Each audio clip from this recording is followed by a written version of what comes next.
de Noí. Vamos a retomar otro curso académico más, nuestras píldoras formativas desde la Osiglo Basurto, Instituto de Investigación Sanitaria BioVizcaya. Hoy contamos con una ponente pues, muy especial, una compañera, Irantxu Izko. Es licenciada en farmacia con doble máster en salud. Cumple 2 décadas trabajando en investigación en salud y sus primeros pasos en investigación clínica desde la industria farmacéutica le llevaron a trabajar como freelance durante más de 9 años, dando forma y publicando resultados de investigación en revistas científicas. Muchos de vosotros y de vosotras seguro que la conocéis. De hecho, pues bueno, yo creo que su llegada al instituto, ¿no?, ha sido un soplo de aire fresco y realmente pues se nota ese impulso a la comunicación. Siguiendo con su currículum, tras 4 años en el Instituto Biosistemas, anteriormente Cronigune, coordinando proyectos de investigación europeos, en 2023 se incorpora al Instituto de Investigación Sanitaria BioVizcaya, hemos tenido esa suerte, como responsable de divulgación, producción científica y formación. Entre otras áreas, coordinando la comunicación con los medios, la divulgación a la ciudadanía y a los pacientes, que ahí tenemos también un reto importante, ¿no?, que abordar los investigadores e investigadoras, así como la imagen corporativa y las redes sociales del instituto. Hoy va a compartir con todos nosotros y nosotras un tema que creo que es trascendental, que es muy importante y que realmente tiene una repercusión en nuestra propia trayectoria y visibilidad como investigadores e investigadoras. El título es realmente atractivo: si no estás en Internet no existes, cómo construir una identidad digital en investigación. Os dejo con ella y animaros a que cuando termine la presentación pues bueno, podamos hacer un pequeño debate.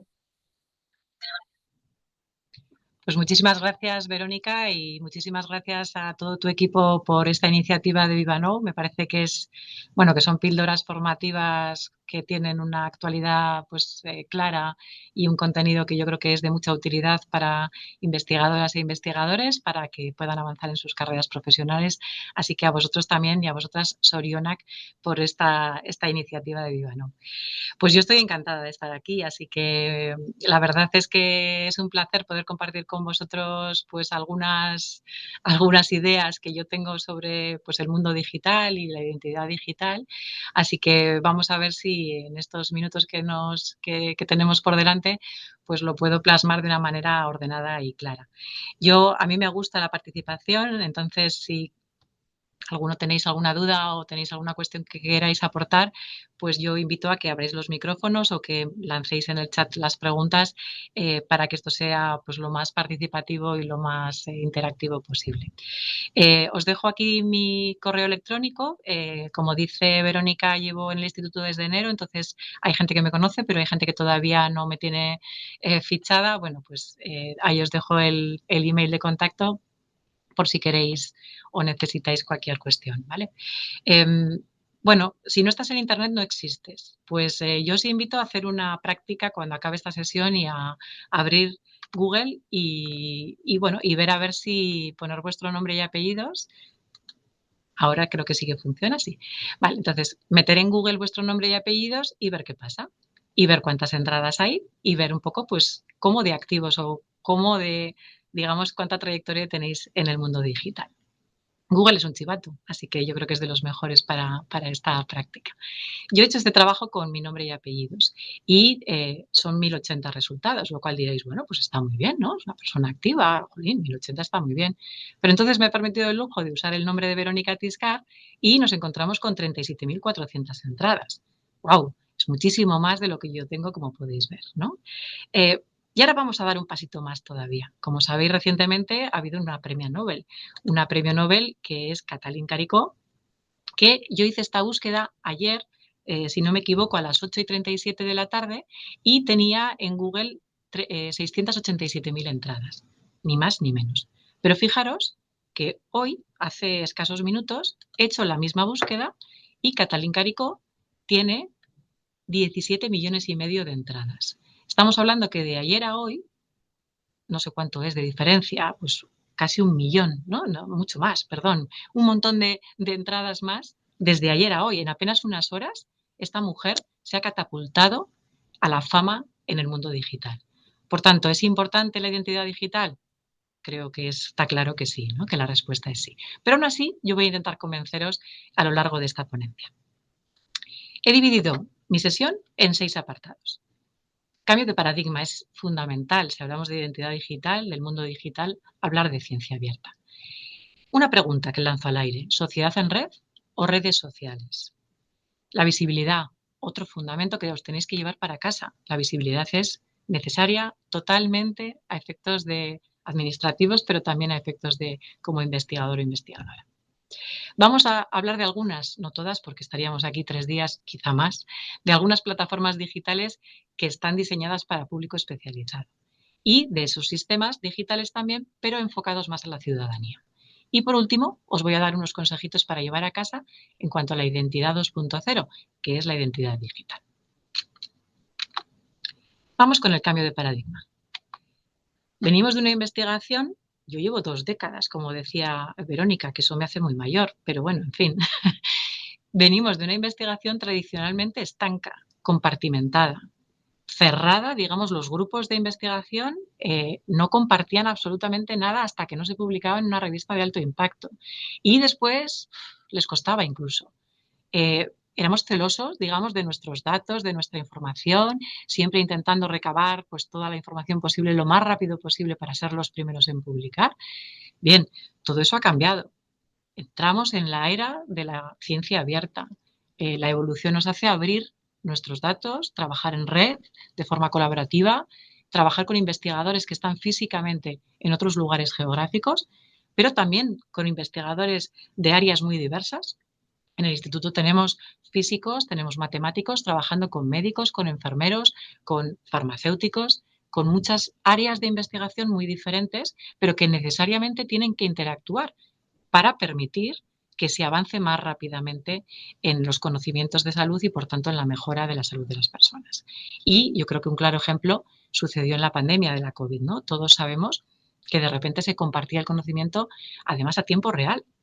Esto supuso, bueno, el avance en el conocimiento de la patología, desde la mecánica de diagnóstico, la prevención con vacunas, pero también en el tratamiento. Digamos que fue un fundamento el compartir, que fue esencial para poder llegar a lo que llegamos en tan poco tiempo. Por tanto, la ciencia abierta es fundamental, es necesaria y es un presente, es ya, está aquí.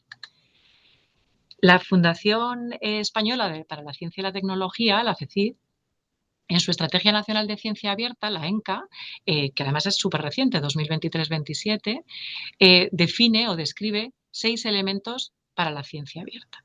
Y no voy a trabajar en todos, porque si no también estaríamos mucho tiempo. Dicho sea de paso que esto es un buen viva, ¿no? La ciencia abierta, el Open Access, ¿vale? Creo que es realmente interesante e importante. Esos 6 elementos, ¿cuáles son? Bueno, pues definir formas de rendimiento, de medir, perdón, el rendimiento de investigador. Cómo vamos a evaluar la calidad investigadora de personas y de grupos.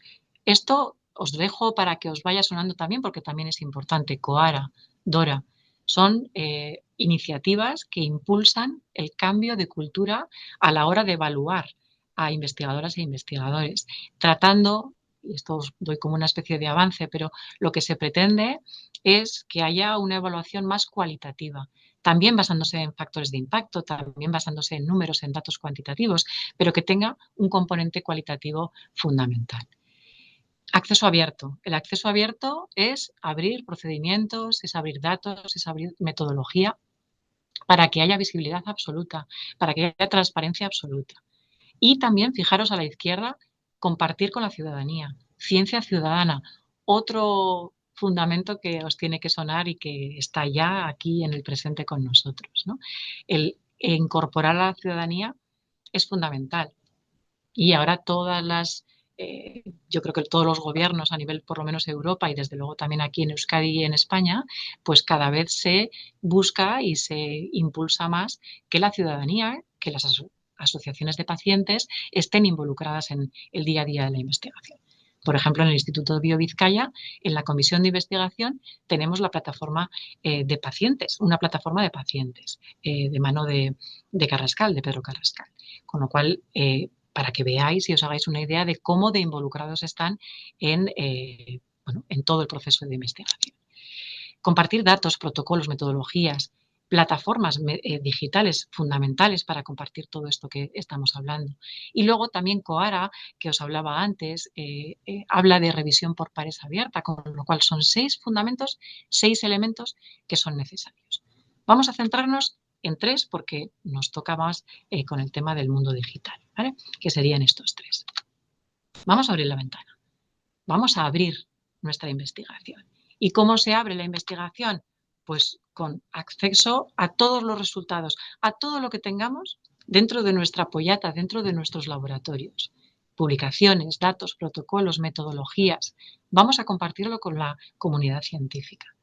También vamos a compartirlo con la ciudadanía, como decíamos, involucrándoles desde en qué línea de investigación tenemos que actuar, tenemos que apostar, hasta, por supuesto, la interpretación de los datos, de los resultados, cómo se implementa, cómo se hace la traslación a la práctica clínica, a la vida real de esos hallazgos que hemos obtenido en la investigación.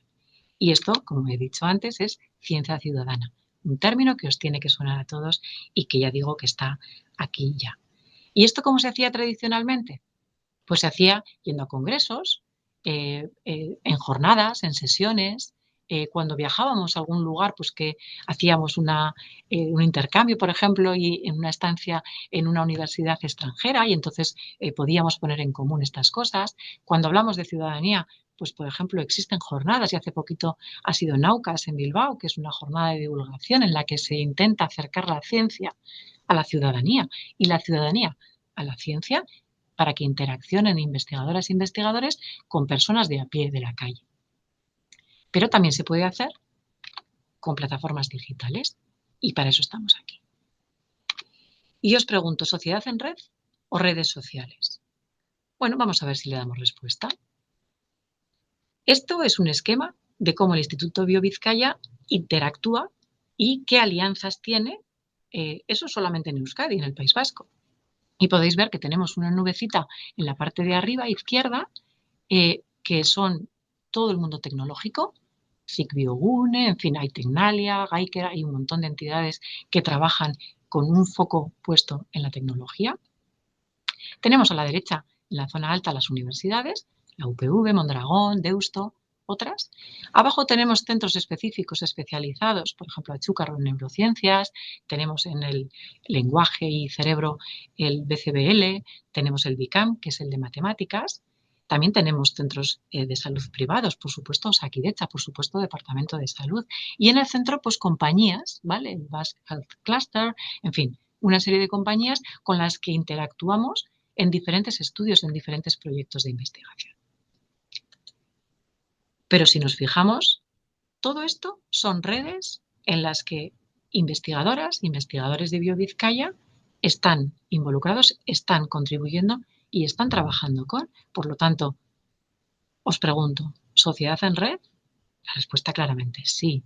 Tenemos que trabajar en red a nivel investigación, a nivel profesional, para ser más fuertes, para ser más eficientes, para poder llegar más lejos, tanto de difusión de resultados como en avances.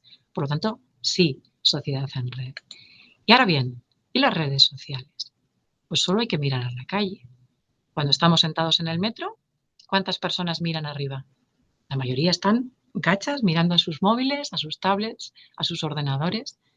El mundo digital es aquí. Por tanto, si no estás en Internet, ¿qué os digo yo? Pues que no existes. Vamos, por tanto, a entrar en materia. Visibilidad. Queremos ser visibles, pero vamos a ver qué es ser visible. Según la RAE, la Real Academia de la Lengua Española, ser visible, cuando hablamos de una persona, significa que es notable, que llama la atención por alguna singularidad. La visibilidad es la cualidad de ser visible. Pero ahora vamos a entrar en un puntito que es más administrativo. Fijaros el ISTI, el Instituto de Salud Carlos III, que dice: la visibilidad es el porcentaje de publicaciones con autoría en las que se recoge la afiliación del instituto correctamente. Esto se mide. Esto es uno de los factores, de los indicadores para que nos acrediten como Instituto de Investigación Sanitaria.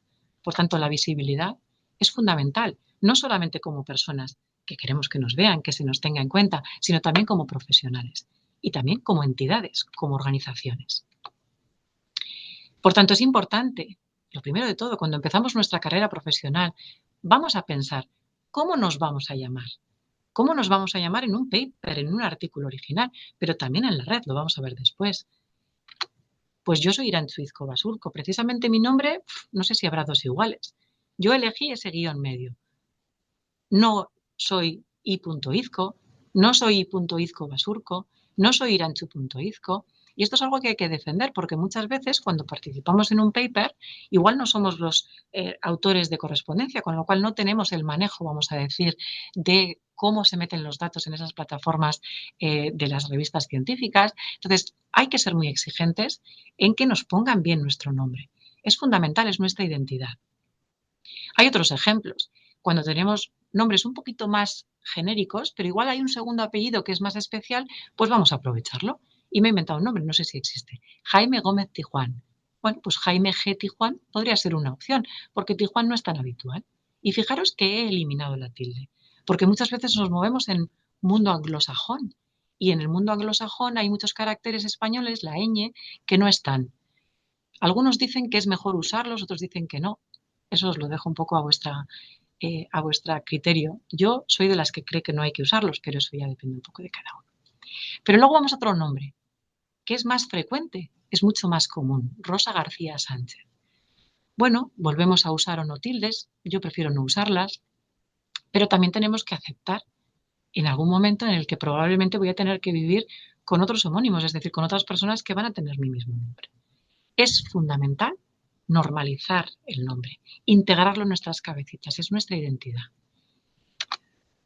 Ser consistente, usar siempre el mismo nombre, intentar que sea lo más al inicio de nuestras carreras profesionales, evitar tildes, como decía, caracteres no anglosajones.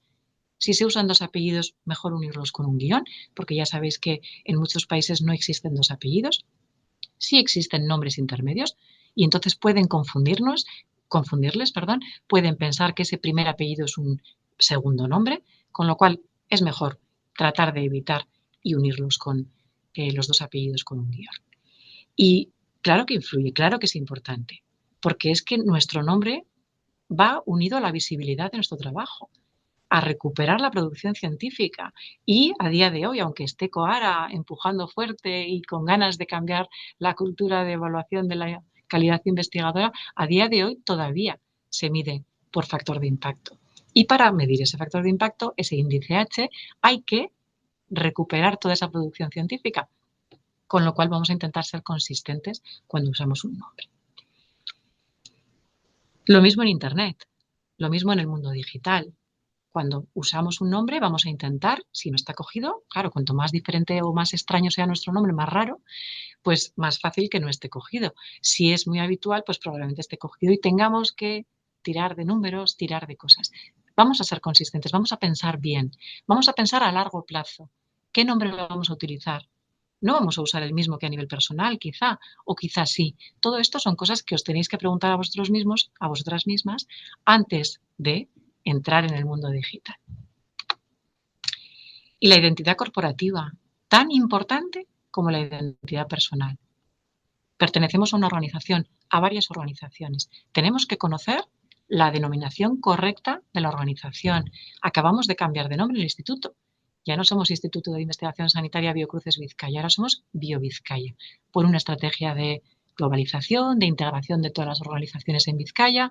Es decir, es importante conocer cómo se llama mi empresa, cómo se llama la organización en la que trabajo y cómo debo de ponerlo en cada uno de los medios que voy a utilizar. Etiquetarlo, si estamos hablando de medios digitales, o afiliarlo correctamente. ¿Tengo que mencionar otras organizaciones? ¿Estoy en otras redes, en otros organismos en los que tenga que aparecer? ¿Por qué es importante? Vuelvo al Carlos III. Porque es un factor indispensable tener un 70% de visibilidad para que nos acrediten. Y es un indicador fundamental. Fijaros si le dan importancia a nivel administrativo, si le damos importancia en el instituto, pero es que para vosotros, para vosotras, también es fundamental.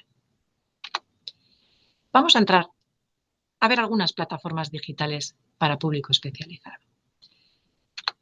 ORCID, yo creo que es esencial, os lo voy a decir después. Es como nuestro DNI profesional en investigación, en ciencia. ¿Por qué? Porque la información de tu investigación está accesible en un único perfil, que además lleva un ID, lleva un identificador. Y ese identificador es solo tuyo, como los DNIs, como los pasaportes. Fijaros, con ORCID trabajan 1.333 organizaciones en todo el mundo, 12 en España, concretamente el CSIC, la FECIT, la Universidad de Mondragón, la UPV. ¿Qué significa esto? Que con 3 sencillos pasos, y esto es casi comercial lo que estoy diciendo, pero es así, con 3 pasos lo que vamos a lograr es, 1, registrarnos, 2, utilizar nuestro ID cuando estoy pidiendo, por ejemplo, financiación pues en un proyecto de la UPV, porque solamente introduciendo nuestro código numérico de ORCID, se va a descargar automáticamente esa organización si está participando en ORCID, que por ejemplo la UPV sí que participa, o incluso Horizonte Europa, otras, vamos a poder descargar o van a poder ellos descargar toda la información, todo nuestro currículum, toda la información que nosotros hayamos volcado en nuestro perfil de ORCID. Importante, tener nuestro perfil de ORCID actualizado. Tiene que estar perfecto. Y eso es lo que lleva un poquito más de tiempo. Aquí en el paso 1 podemos ver, es gratuito y solo le tomará 1 minuto. Pues dependerá un poco de la trayectoria profesional que tengamos. Si tenemos mucha trayectoria profesional, probablemente nos cueste un poquito más revisar cada una de las artículos, de las publicaciones y demás que puedan tener. ¿Qué ventajas tiene ORCID? Bueno, identificamos a una persona que puede tener diferentes firmas. ¿Os acordáis que he dicho normalizar el nombre? Bueno, a veces nos pilla tarde y de repente tenemos pues en algunos artículos un nombre, en otros artículos otro. ORCID, la ventaja que tiene es que los agrupa todos con un solo ID. Y primero los tienes que rescatar, después los metes en tu perfil y una vez que ya los tienes en tu perfil identificados, cuando uses tu ID de ORCID, automáticamente van a venir todos juntos, independientemente de que venga con un nombre, con una firma o con otra. Distingue, por tanto, entre personas que pueden tener el mismo nombre, también es fundamental. Hablábamos de esos nombres más comunes, más genéricos, y que solo es un registro. Con un registro, con una sola actualización, puedo estar actualizado, estar al día en PubMed, en Web of Science, en Scopus y en otras organizaciones. Yo considero que es imprescindible tener un perfil en orden. Pero también está Google Scholar, Google Académico, con otra visión diferente. Yo creo que ORCID es puramente, estrictamente profesional, papistamente voy a decir profesional, con un sistema de evaluación, de control, bueno, muy evolucionado, muy avanzado. Google Scholar, Google Académico, es un poquito más, ¿cómo diría? Un poco más abierto. Tiene menos control de calidad, bueno, puede mezclar nombres, es un poquito más ambiguo, voy a decir, menos específico. Pero es verdad que es una herramienta que la utilizan muchísimas personas. Y es que es un buscador bibliográfico que es gratuito y que abarca todo tipo de documentos científicos o casi todo tipo de documentos científicos, desde artículos, tesis, patentes, libros, todo lo que está en Internet lo va a recoger. Y fijaros que he dicho todo, independientemente de que tú seas el autor o una persona que tiene tu mismo nombre lo sea. Por tanto, cuidado. Identifica las citas que han recibido y, por tanto, genera impactos. El número de referencias totales o citas totales, el índice H y otros indicadores que podamos tener. Insisto, cuidado, porque estamos hablando de un índice H que puede estar recogiendo artículos que no sean tuyos, que sean de una persona que se llama como tú. Con lo cual hay que revisar un poquito y hay que mirarlo con, bueno, con gafas de cierta duda, ¿vale? Porque ya digo que es más abierto, menos controlado, pero sobre todo es muy popular y por tanto yo creo que hay que estar. Google Académico además tiene unos complementos, ¿vale? No voy a entrar en todos, pero bueno, Google Books, Patents y otros. Y luego es un potente competidor con muchos motores de búsqueda. Y estoy hablando de PubMed. PubMed es el motor de búsqueda por excelencia, la biblioteca americana. Bueno, pues es un competidor real, serio. Esta es la vista que tiene y como veis arriba a la izquierda podemos ver mi perfil y rápidamente yo puedo ir entrando, puedo ir accediendo a pues todo lo que tengo publicado y lo puedo subir de manera muy sencilla. El motor de búsqueda Pues es un Google. Tan fácil como meter en este apartadito y ver qué me sale. ¿Ventajas que tiene? Pues que impulsa la visibilidad de manera exponencial. Es un Google. Google, digamos que nos catapulta, ¿no? Ya hemos visto antes con la premio Nobel. Reputación científica. Cuanta más visibilidad, más reputación científica. Cuidado, porque hay que cuidar nuestra reputación. Después lo vamos a ver, porque muchas veces la visibilidad no siempre significa que sea para bien, con lo cual hay que controlar lo que se publica de nosotros y lo que nosotros publicamos de nosotros, pero también de otras personas. Proporciona métricas, como decía, siempre van a ser aproximadas, siempre hay que pensar en que igual no son puras o estrictas, pero proporciona unas métricas que nos pueden ayudar. Y también hace rankings, hace comparaciones entre investigadores e investigadoras, con lo cual, bueno, pues tiene ese buen, digamos, también un poco para la competitividad, ¿no? También genera un poco esa competitividad. Y recupera literatura, y esto es importante, que no es en habla anglosajona, con lo cual, bueno, la mayoría de los motores de búsqueda son anglosajones y, salvo algunas revistas indexadas en español que tienen el abstract o el resumen en inglés, generalmente no se suelen recoger en motores de búsqueda, en plataformas de búsqueda, con lo cual sí que es cierto que en este sentido pues nos da una visión más global, bueno, con artículos en chino, en vietnamita, en cualquiera de los idiomas que estén subidos a Internet.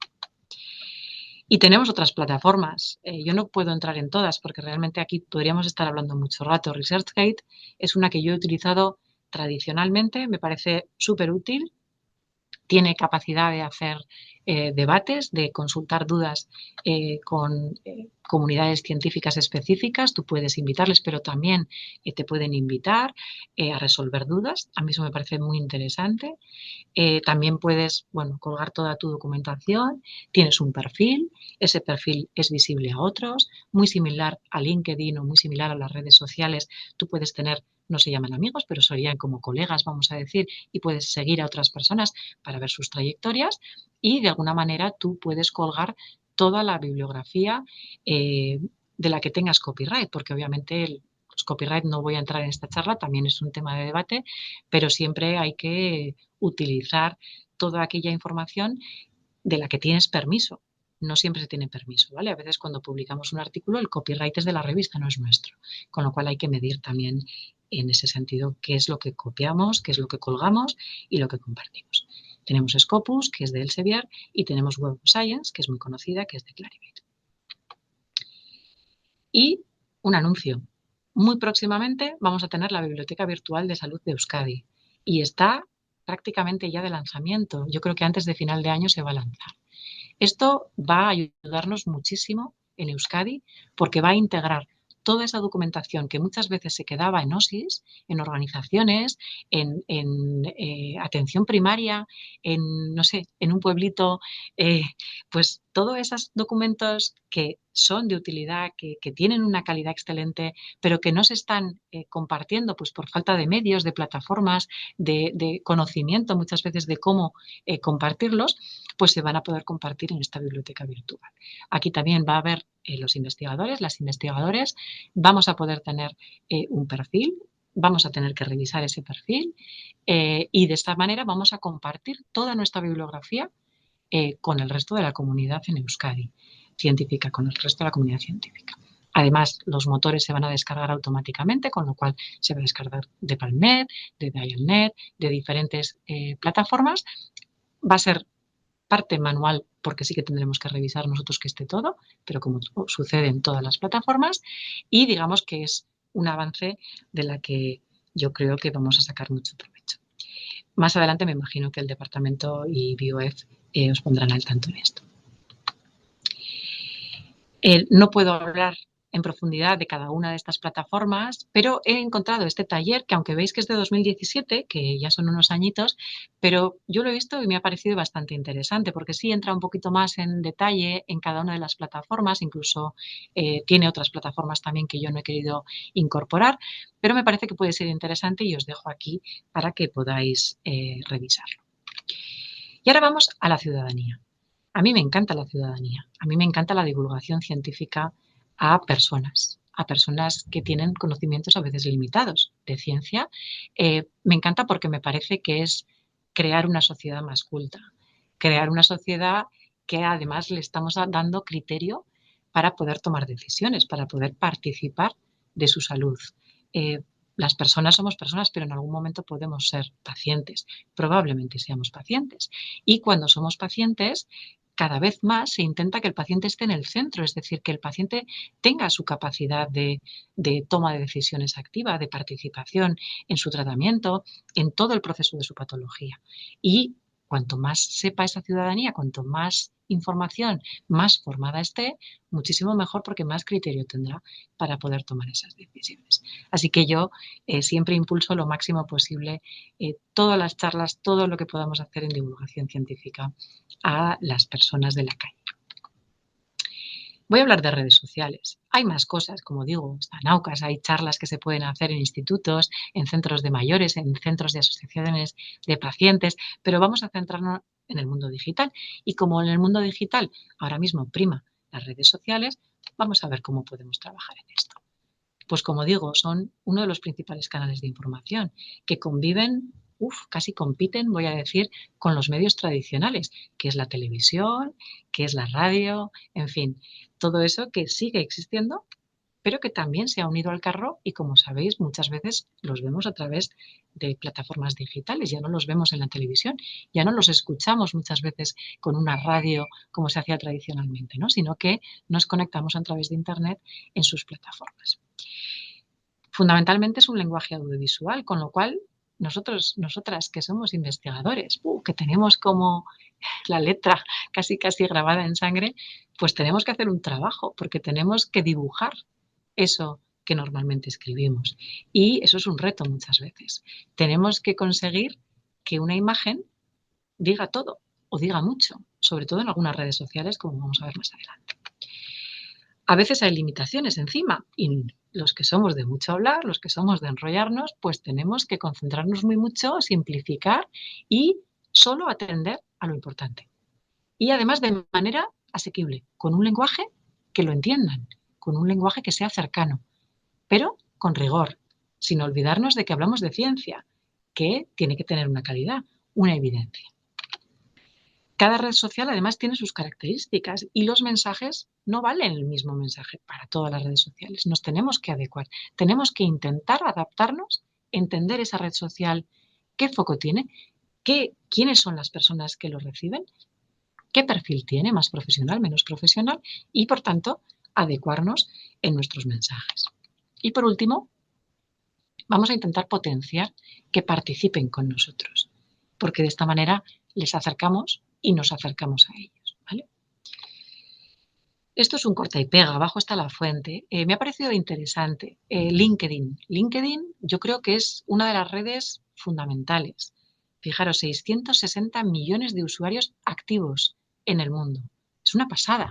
O sea, es en una ventanita asomarnos a todo el mundo. Y está muy dirigido a profesionales, pero también hay personas de a pie que se conectan y que siguen entidades de investigación sanitaria, con lo cual nos interesa funcionar en LinkedIn. Ventajas, pues para encontrar empleo, aquí habla más al principio de negocio, si eres una empresa, si quieres aumentar tus ventas, pero fijaros, porque si soy un profesional individual, una persona, también puedo llegar a esos profesionales que de otra manera son inalcanzables. Los POP, ¿no? Los Key Opinion Leaders, esas personas que generalmente pues no tienen el tiempo, pobres, seguro que estarían deseando conocernos, pero que no puedes, de otra manera no podrías llegar a ellos, con estas redes sociales, con LinkedIn concretamente, puedes. Y además puedes incluso potenciar de alguna manera tu conocimiento también para que ellos te vean, ¿no? Para que de alguna manera seas visible a esas personas con tanto impacto, con tanta trascendencia y tanta trayectoria profesional en investigación. Podemos crear una marca personal, podemos incluso llegar a ser líderes de opinión. Bueno, todo es intentarlo, ¿no? Desventajas, pues que hay que ser activos, que no vale todo, que hay que actualizarnos, que tenemos que adaptarnos, que no vale, yo cuelgo mi página aquí con mis cosas, sea una empresa o sea una persona, y ya con eso tiro. No, tenemos que trabajar en ello. Hay que tener cuidado, los fake, los usuarios, los perfiles. Hay que tener cuidado con las personas que además, bueno, pues que son más agresivas, vamos a decir, ¿no? Que yo creo que LinkedIn no lo es tanto, quizá otras redes, Twitter, Facebook, LinkedIn, Instagram, perdón, pueden ser un poquito más agresivas, pero es cierto que hay que tener cuidado, ¿vale? Y hay personas, depende de un poco de las capacidades que tengamos digitales, pues que igual necesitamos formación. Por suerte, LinkedIn ofrece muchísima formación, mucha de ella libre, ¿no? Y cuidado, siempre cuidado. Estás expuesto no a una o dos personas, a 660 potenciales, 660 millones potenciales de usuarios. Con lo cual, lo que vamos a decir, lo tenemos que decir con mucho cuidado. Twitter es otro grande, es otro que se mueve muchísimo. Como sabéis, ha pasado del pajarito con cierto debate a la X porque ha cambiado de propietario. Y aquí estamos hablando de 350 millones de usuarios activos, con lo cual también digamos que tiene un impacto terrible. Aquí hay más impacto viral, cuidado.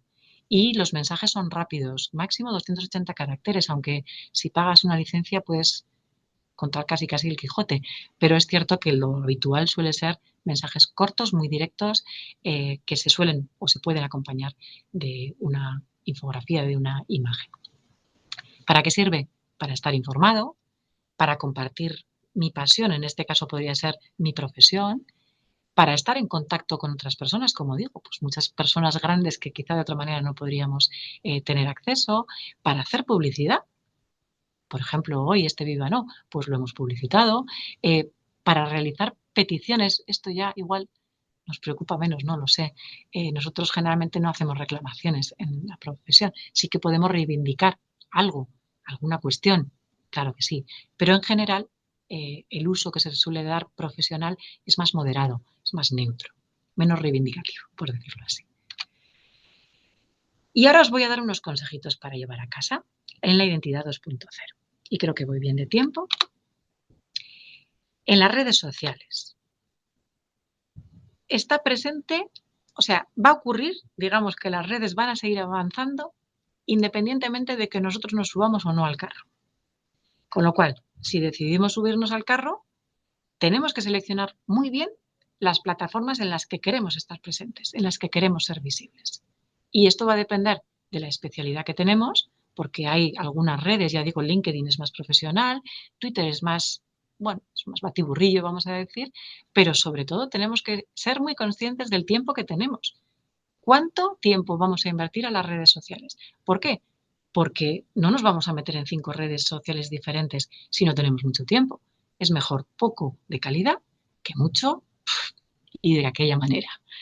Y por último, la visibilidad de nuestras, por último no, el siguiente punto, la visibilidad de nuestra producción científica es directamente proporcional al tiempo que invertimos en las redes sociales, al menos al principio.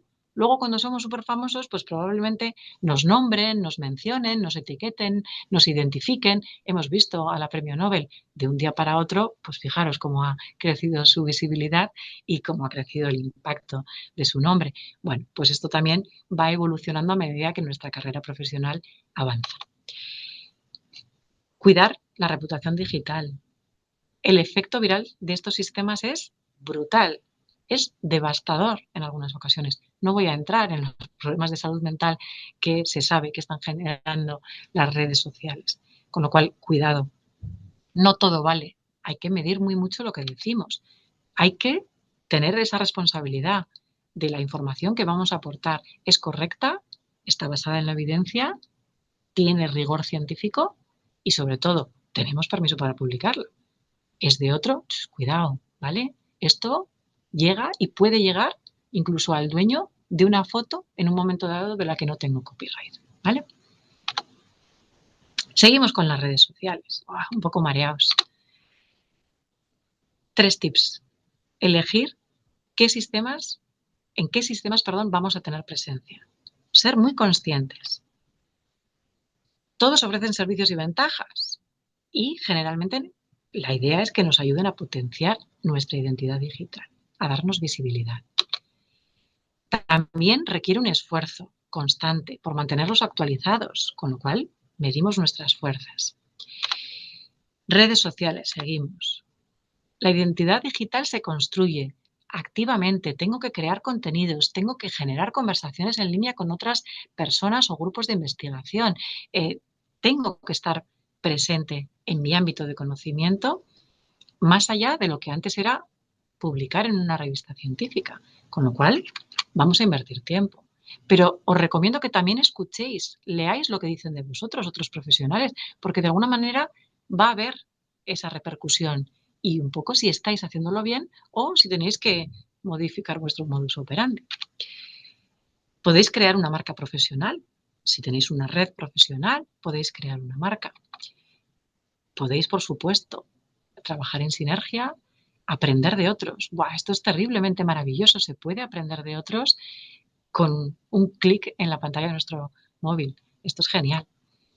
Posicionarte como experto, ya lo decíamos en LinkedIn. Bueno, hay que trabajar, cuidado, no solo por tener una red social, ¿vale? Hay que generar conocimiento y hay que formarse mucho. Y usa etiquetas, hashtag que les llaman, porque así conseguimos ampliar la difusión, porque hay gente que sigue etiquetas de manera que cuando está etiquetado tu post o tu publicación, les va a llegar. Y esto es fundamental también para poder tener más personas que te puedan potencialmente seguir. Y mirar de vez en cuando. De la misma manera que escuchar a otros profesionales lo que dicen de ti, mirar el impacto de tus publicaciones de vez en cuando, ¿no? Existen las métricas, el Google Analytics, pero también las propias redes, concretamente LinkedIn, te hace una estadística, además es inmediata, de tu publicación, cuántas reacciones ha tenido, ¿no? Y cuánto impacto ha tenido. Con esto termino. La reputación científica es el prestigio de un investigador o investigadora obtenido gracias a la calidad e impacto de sus resultados de investigación. La identidad digital o identidad 2.0 se construye con todo lo que un individuo manifiesta en el ciberespacio e incluye tanto sus actuaciones como la forma en la que éste es percibido por los demás en la red. Con lo cual, si antes solo dependía de nosotros, ahora ya no solamente depende de nosotros, también de cómo nos vean las personas que tenemos alrededor en nuestro mundo digital. Así que, cuidado, control, pero sí os animo a que os hagáis una inmersión en las diferentes plataformas digitales que tenemos, tanto enfocadas a las personas más especializadas, profesionales, como a ciudadanía. Y esto es todo por mi parte. Es que ricasco. Es que ricasco, Irantzu. Realmente, bueno, pues una presentación muy interesante en la que has tocado temas importantes, ¿no? Has hablado pinceladas de acceso abierto, ciencia abierta, que efectivamente habrá que profundizar más por ahí también. La visibilidad de nuestra producción científica, ¿no? La importancia que tiene. Estamos en una sociedad en red y efectivamente también investigación, ¿no? Es importante que lo tengamos en cuenta y difundamos. Has hablado de ORCID, de ResearchGate, que son, pues bueno, realmente lugares donde tenemos que estar los investigadores, ¿no? Diríamos de cabecera prácticamente. La importancia de las redes, el crear una marca personal, creo que eso es algo también de muchísimo impacto que has comentado y sobre todo, pues bueno, un poco en qué redes, ¿no? Y de qué manera es importante que estemos los y las investigadoras. Un poco como comentario, y yo creo que lo has comentado también en la presentación, efectivamente, a veces LinkedIn sobre todo, ¿no? Nos abre un espacio para contactar con investigadores, a veces a través de los privados, llegan propuestas de proyectos, de colaboraciones, incluso nos ha sucedido en ocasiones poder contactar de forma más fácil que por el propio email, ¿no? No sé si has tenido alguna experiencia en ese sentido, nosotros desde luego en este caso sí, ¿no? Componentes incluso y bueno, pues realmente nos acerca también a los investigadores. No sé si tenemos alguna pregunta de las personas que están conectadas. Creo que no hay ninguna pregunta en el chat. Animaros a que podáis trasladarla a Irancho, que la tenemos aquí ahora. Y yo sí que te pediría quizás de todos esos trucos que nos has comentado, ¿con cuál nos quedamos? Un investigador, una investigadora emergente, ¿no? Que quizás no esté tan presente, ¿por dónde debería empezar? ¿Qué debería tener en cuenta, Irancho? Bueno, yo creo que es fundamental seguir unos pasos básicos. Lo primero es, como decíamos, pensar qué identidad quiero tener y sobre todo qué objetivos, qué quiero conseguir con mi presencia en las redes, con mi presencia en las plataformas, entendiendo esas dos vías diferentes, la vía más profesional con plataformas como ORCID, como ResearchGate, en fin, pero también en las redes sociales con plataformas, digamos, más cercanas, ¿no? Entonces, sí es importante entender qué es lo que quiero lograr, ¿no? Si lo que quiero lograr es visibilidad, lo que quiero es que me conozcan, bueno, pues es importante entonces todos esos avances, aunque sean pequeñitos, que hagamos en nuestro día a día, pues poderlos compartir, ya digo, con criterio. Siempre hay que tener en cuenta al grupo. Normalmente no trabajamos solos, entonces tenemos que tener muy presente siempre al grupo que nos acompaña para etiquetarlos, para incorporarlos, para darles la visibilidad que se merecen según su participación, la participación que hayan podido tener en ese pequeño avance que hayas conseguido, y ordenarnos, ser ordenado, hacer las cosas, digamos, con cabeza, con mucha conciencia. ¿Por qué? Porque, insisto, un pasito en falso, quizá en un Northfeed, en un ResearchGate, lo podemos eliminar y no se nota. Pero cuando hablamos de plataformas de redes sociales, cuando yo publico algo, en ese instante quizá, no sé, depende de todas las seguidores que tengamos, pero igual resulta que 100 personas lo han visto y llegamos tarde para eliminarlo, ¿vale? Todo lo que queda en Internet queda, está grabado, está guardado. Se pueden hacer pantallazos y usarlo en tu contra. Quiero decir, hay que tener mucho cuidado. Yo eso creo que es importante. Muchas veces pues, ha habido personas que han usado pues, la crítica, la reivindicación para hacerse notar, ¿no? Bueno, al final yo creo que estas personas, si no tienen una base, una evidencia, una razón de ser, pues se les acaba notando. Entonces es importante que lo que hagamos lo hagamos con un criterio, una base y con rigor. Por tanto, yo creo que hay que empezar con quién soy, quién quiero ser, qué objetivos quiero, qué quiero lograr y luego trabajar muy poquito a poco, sin ser muy ambicioso, muy poquito a poco, hasta que sepamos manejarnos un poquito bien en las redes, hasta que sepamos bien la utilidad que tiene. Hay un montón de tutoriales. Yo invito a hacer tutoriales porque descubres herramientas y utilidades que no sabías que tienen. Pero la verdad es que hay que ir despacito, despacito, conociendo el terreno y compartiendo esas cosas que nos hacen, bueno, hincharnos, ¿no? Estar orgullosos de nosotras y de nosotros mismos. Es que ricasco, Iranchu. Bueno, tenemos un comentario de Carmele. Decía muchas gracias, fantástica presentación. Me sumo a la enhorabuena porque efectivamente muy, muy amena. Comentaba Carmele, muy útil también la presentación. El problema es cuando no hemos hecho bien las cosas desde el inicio y aparecemos con diferentes identidades que luego intentamos ordenar, ¿no? Entiendo que va sobre el tema de las filiaciones y los nombres, ¿no? Cuando hemos utilizado diferentes identidades al inicio y efectivamente pues luego nuestra producción científica aparece pues no de la mejor forma, ¿no? Bueno, sí, eso es muy habitual. Y luego ya digo, aunque lo hayamos hecho bien, yo en mi caso concretamente lo he intentado hacer bien desde los orígenes, ya hace muchos años, pero sí que es cierto que a veces no depende de nosotros, ¿no? Nos incluyen en artículos en los que después revisamos, pero no revisamos la parte de autoría, solo revisamos el contenido. Y entonces cuando se envía a la revista y se manda el listado de autores y coautores, pues muchas veces con toda la buena voluntad, pero igual no lo ponen exactamente como tú lo pones y entonces, bueno, ya pues empiezan a diversificar un poco tu nombre y a veces es muy difícil de controlar, ¿no? Esto en artículos científicos, pero ya si hablamos de artículos más divulgativos, pues por ejemplo, no sé, en páginas web, en cosas así en las que se te menciona, pues todavía es más difícil de controlar, ¿no? Bueno, poco se puede hacer. ORCID es una buena opción. ORCID lo que hace es unificar todo. Yo recomiendo mucho que se den de alta desde el principio porque es más fácil crear tu perfil cuando tienes menos trayectoria que cuando ya eres una persona con 20 años de trayectoria y un montón de publicaciones y demás, pues porque luego hay que revisarlas todas y es más tedioso, ¿no? Pero sí que es cierto que ORCID es tu ID, es tu DNI, es tu pasaporte. Entonces, yo creo que es fundamental el poder tenerlo todo ahí guardadito, porque además cada vez más organizaciones trabajan con ORCID y con lo cual ya es, le doy un código y con ese código, digamos, ya se descarga toda la información sobre mí. Eso es un truqui. Lo demás es un poco armarte de valor y buscar una plataforma. ResearchGate es otra buena opción porque tú lo que haces es descargarte todas, a veces de manera automática, desde PubMed, desde otros buscadores, pero también puedes hacerlo manualmente con el DOI, por ejemplo, etcétera.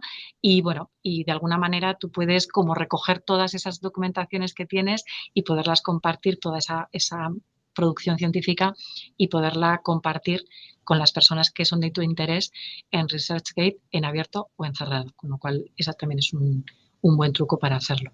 Pero sí hay que tener cuidado. Y cuanto antes tengamos cuidado con la identidad, pues mucho mejor.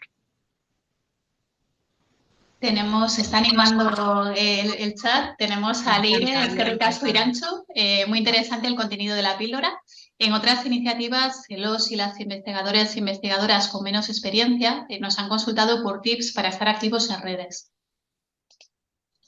Bueno, yo creo que los tips son un poco lo que os he comentado, ¿no? Yo creo que es importante en las redes, lo que os decía, trabajar con cuidado, hacer búsquedas selectivas de las personas, de los grupos que nos interesan, pero hay que tener un objetivo, ¿eh? Yo creo que es importante no ir al tuntún, no ir, mira aquí, mira, no. Yo tengo un LinkedIn muy selectivo en la que no tengo, fijaros, amigos o amigas de otras áreas que no sean la científica, la investigación sanitaria.